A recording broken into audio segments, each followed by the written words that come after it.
Salphoo soqolattee soqolaa gargaaruu ulfinan sillaadhee deebisee gaabbuu koo waa garaanaan aaruu jedha. Egaa Oromoo waa malee akkasiin jedha. Waan jedheefii qabaa jechuudha. Sanarra darbee waraanni gidduu galeessatti ijaarame waraanni sanyiin hoogganaa ture. Waraana maqaa waraana bilisummaa Oromoo balleessuuf ijaarame ture. Waraana uummata Oromoo saamuuf ijaarame ture jechuudha. Waraana kaayyoof akeekicha milkeessuuf itoo hin taane kaayyoof akeekicha diiguuf ijaarame ture jechuudha. Dhuguma tokko nama kaayyoo dhuguma waraana kaayyooti too ta'e yeroo sanyiin badii dalagu sanyii seeraaf to'achuu qaba ture jechuudha waraanichi. Garuu waraanichi waraana kaayyoof ijaarame waraana kaayyoo miti jechuudha. Waraanichi gidduu galatti ijaarame sun waraana kaayyoo miti jechuudha. Waraana dantaa mataasaaf waraana nam-tokkee kaayyoo nam-tokkee sana galmaan ga'uuf ijaarame malee waraana kaayyoof ijaarame miti jechuudha. Waraanni kaayyoof ijaarame qaamni na duraa badii yoo dalagayyuu qaama sana seeraaf to'achuun qabaa jechuudha. Caasaatti hin eeggadhu jechuudha.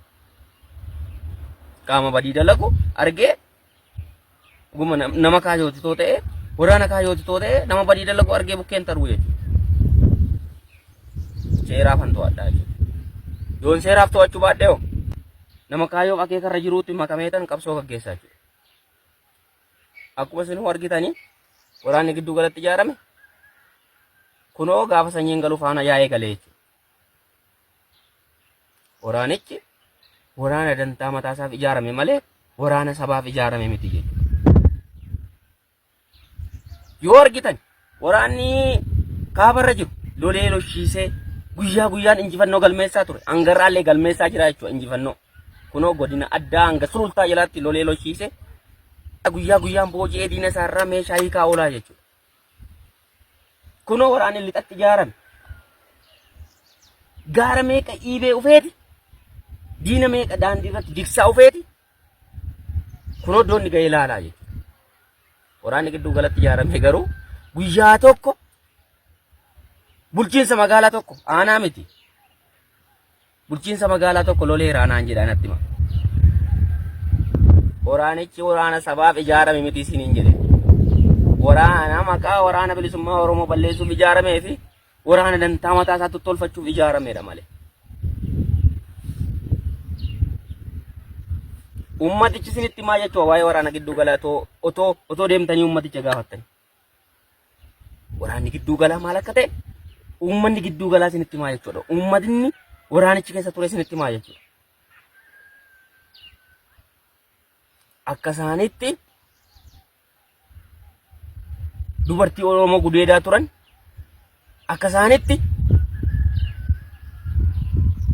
maqaa waraana bilisummaa Oromoo balleessaa turan ummanni gidduu galaa isinitti maa jechuudha. Ummanni waraanichi keessa ture jechuudha.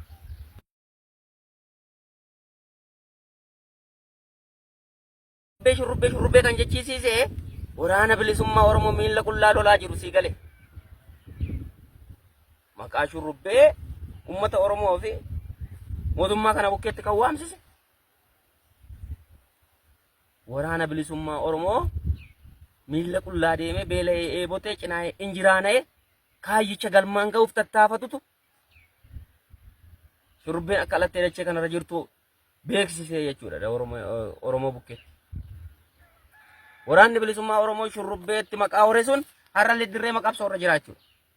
Har'allee akkuma kaleessaa diina gacciraa jira jechuudha. Har'allee akkuma kaleessaa diina booji'aa jira jechuudha. Har'allee akkuma kaleessaa kaayyoo sana tarkaanfachiisuuf lubbuusaa tokkitti wareegaa jira jechuudha. Waraanni shurrubbeetti maqaa hore sun har'allee dirree maqabsoorra jira jechuudha. Yookaan shurrubbeen kan inni beekame waraanuma bilisummaa Oromoo kaayyoo akeekichaa jecha manaa bahee lubbuusaa tokkitti kitimaa jiru sanatu shurrubbee jechisiise. Har'allee waraanichi hin gallee dirree maqabsoorraa qabsoo gaggeessaa jira jechuudha.